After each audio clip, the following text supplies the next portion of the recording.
আসুন, যেহেতু আমরা বলি যে আমরা আমাদের সকল ক্ষমতার উৎস জনগণ, যদি সত্যি আমরা এটা বিশ্বাস করে থাকি তাহলে আমাদেরকে সেভাবেই আজকে থেকে চলতে হবে।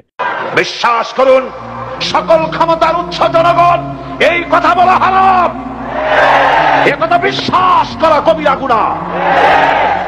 সকল ক্ষমতার উৎস জনগণ, এই কথা আপনাদের বলে ওই সব ধুরন্ধর রাজনীতিবিদরা আপনাদের ভোট নেওয়ার জন্য আপনাদেরকে পাম দিয়া ডানলপ টায়ার বানায়। সব ক্ষমতার উৎসকে নাকি জনগণ? আমরা কিন্তু এটাই শিখি, এদেশে আমাদেরকে রাষ্ট্রীয় ভাবে শিখানো হয়, এটা রাষ্ট্রীয় কুফরি।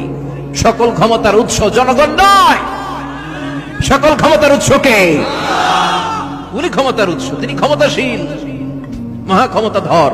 সারা দেশে যারা এই বিশ্বাসে আছেন ক্ষমতার উৎস জনগণ, আপনার নামাজ, রোজা, হজ, দান, সাদগা সব মাঠে মারা যাচ্ছে। যারা বিশ্বাস করেন ক্ষমতার উৎস জনগণ, তারা এই বিশ্বাস থেকে বেরিয়ে আসেন, নয়তো আপনি মুশরিক হয়ে মারা যাচ্ছেন।